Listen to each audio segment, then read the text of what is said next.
Looking for a book bearing Meeplis's stamp of disapproval? Well then, maybe you should pick up Pride of Baghdad by Brian K. Vaughan and Niko Henrichon, a graphic novel published by Vertigo in 2006. Well, even of the books I don't like, I feel like you could still do at least a bit better. But who am I to say? Hello and welcome, my name is Meeplis, they, he, she, and AI free. So why did I pick up this book strongly presupposing that I wouldn't like it? Well, mostly because this last year I read and reviewed We Stand on Guard, also by Brian K. Vaughan, linking to my review, and it only seemed fair to read and review Vaughan writing about America invading a country I don't live in. There is also sometimes still things to be gained from engaging with and reflecting on media that one doesn't like, and if I'm going to be overly negative, I feel like taking aim at one of the most popular creators of our time is fine. Content notes for F-15s flying over Baghdad, tanks, harm to cubs, animals in various kinds of captivity, rape, and animal carcasses, explosions, death, and gore, etc. Vertigo titles are rated for mature readers. What was the nature of the violence/action? Fairly edgy. I am not totally alone in the fact that I thought the exploding giraffe head was perhaps not the most necessary thing in the world.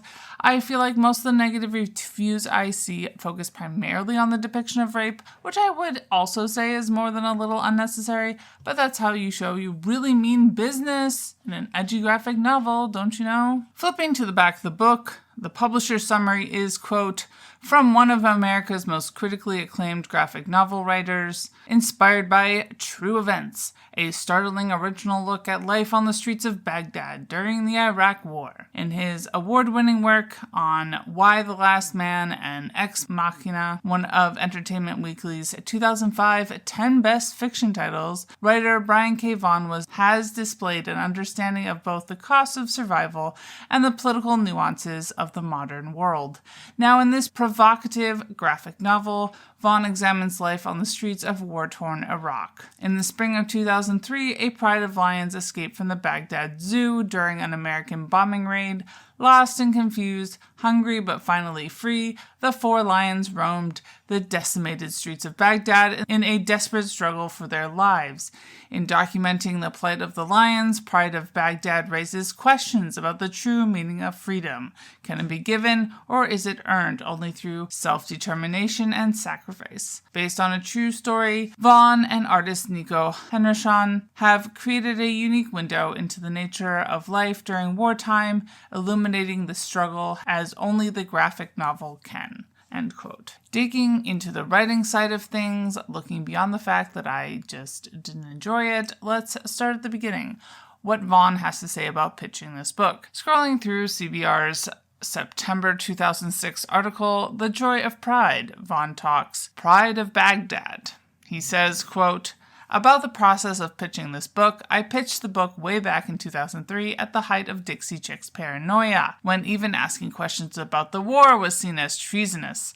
So I'm very grateful for Vertigo for being so supportive of this overtly political story about a conflict that's still ongoing, Vaughan said. No matter what other projects I write down the line, Pride of Baghdad will probably always be the work I'm most proud of, end quote. Which I do feel is a bit telling, although it certainly seems to back up some of the biases I had going into this volume as well. Namely, I couldn't help but feel like he's just capitalizing on current events to be attention-grabbing. It also feels all a bit too fast. I wouldn't go so far as to say that no one could have written a timeless classic so quickly, but I think what is ultimately bothering me is just how limited this book is. I can say I don't like it and that it's bad all I want, but it is such a product of its time and place. In this quote, I feel Vaughan even admits just how out of whack the Overton window was at that point, and from his position, I don't doubt he felt like he was being transgressive, but that doesn't mean it was, either then and certainly not now. Perhaps having written Ex Machina, Vaughan felt like it was more prescient for him to continue to address the so-called war on terror, ?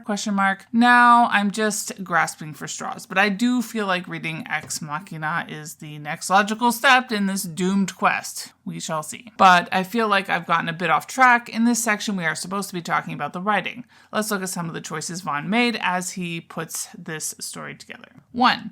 Having the story told by animals, but it not being a story for kids. It's something that comes up in every review. I feel like that didn't really strike me as novel, but perhaps I'm just trying to appear too cool for school. My own edgy take is that we don't have to be subjected to Vaughan's attempt to write a human resident of Baghdad into his story. But I also tend to agree with those who express even a little bit of discomfort with this choice, as it does seem to push us to dehumanize the human residents of Baghdad. 2. Flipping through Pride for what felt like the billionth time as I made sure I covered everything in my content notes list, I was also struck by how empty the city feels as the lions move through it, effectively erasing everyone trying to survive and the troops tasked with combating the American military. Ever since I learned about the concept terra nullius, aka land the colonizers describe as empty to justify their taking over even if other people actually live there, I have been fascinated with spotting it in popular culture. Minecraft is a pretty good example, in my opinion,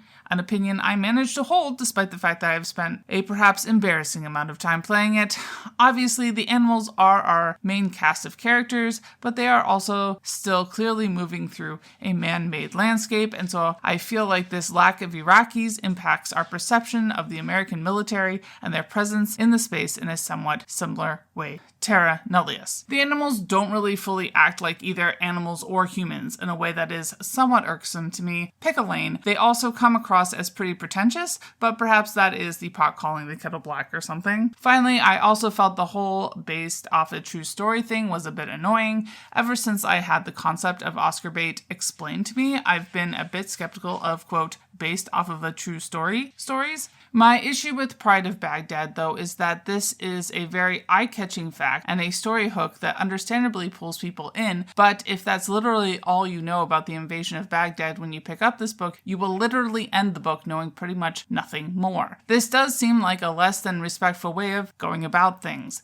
but I don't think I've been confronted by this particular issue before in my comics reviews, so perhaps further examples will change my mind. As far as writer profiles go, you can check out my initial review of Why the Last Man for my profile of Brian K. Vaughan. Looking at the art, I want to be clear that I always get a bit annoyed when every single review I read about a book seems to feel obligated to say something along the lines of, I really like the art. Obviously, people can feel that way, but reading anything over for the 20th time is slightly annoying. That said, the art is skillfully done. Besides all the blood and guts I've already complained about, I would say that, at least in retrospect, the choice for the color scheme is so incredibly cringy. Oh my goodness, a story set in the Middle East with strong oranges. Who would have thunk it? Well, and it wouldn't have hurt to have the lionesses look a bit more different, but that is probably just a me problem. To try and go a bit deeper, I would describe the art as a relaxed level of detail, neither super detailed or noticeably minimalistic. The line quality is pretty smooth, and Niko uses color to shade. The page layouts are nicely varied, and the framing is never boring. I certainly feel like the art in Pride is doing a lot more for the story than the artwork in We Stand on Guard did for it. Interestingly, you can only find Niko Henrichon's portfolio website in the Wayback Machine, and if you visit it today, you go to the page of a professor of legal and justice studies who shares his name. Pride of Baghdad, Niko is Canadian and was born in Quebec. His profile on the Humanoids comic website says he is best known for his work on Pride of Baghdad and Noah, but has also done work on Fables, New X-Men, Sandman, and Spider-Man. Scrolling down through the search results a bit, I found his profile on essentialsequential.com, which lists a few more Marvel and DC titles and points to more work that Niko has done in France. Perhaps most interestingly, at the very end of the profile, they highlight that Brian K. Vaughan and Niko are working together again on a, quote, audacious NSFW webcomic on Substack. The webcomic is called Spectators, but the Substack itself has the perhaps eye-rolling name of Exploding Giraffe. This dynamic duo never disappoints, apparently. Well, the webcomic did end up getting a physical publication last year, and my library does have it, so I guess I need to read it at some point as well. Sucker for punishment? Probably. But you can really tell a lot about a person through their NSFW work It's like a window to the soul. We shall see. Looking at the thematic identities and intersections that I generally try to explore in all of my reviews, place is perhaps the most important aspect of the story, as without it, the story would be nothing. I've already commented on how empty it feels for so much of the story, erasing the real humans who are living in Baghdad at this time. That said, despite the fact that place seems to rank so importantly, I can't imagine this book actually existing in that space. Well, sure, I suspect there's at least one Pride of Baghdad fan in Baghdad,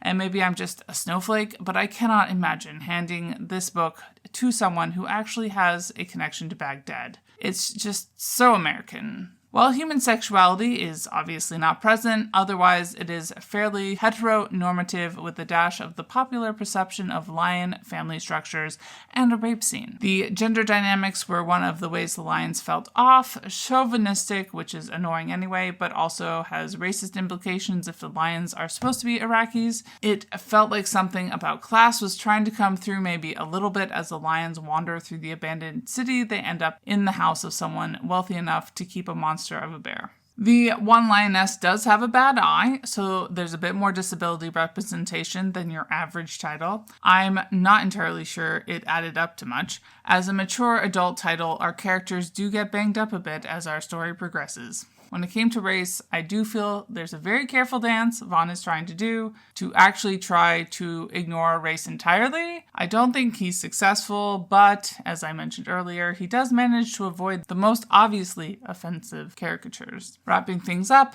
perhaps unsurprisingly, I am not giving this comic any stars at all. Bye y'all, keep reading, and consider the fact that perhaps you should be wearing a snugly fitted medical mask in public settings. At the very least. Just maybe. Question mark. And Literally Graphic is created on land that should be given back to the traditional landholders, which in this case is, to my knowledge, the Mississaugas of the Credit First Nation, an Anishinaabe people, the Haudenosaunee Confederacy, and the Huron-Wendat Nation.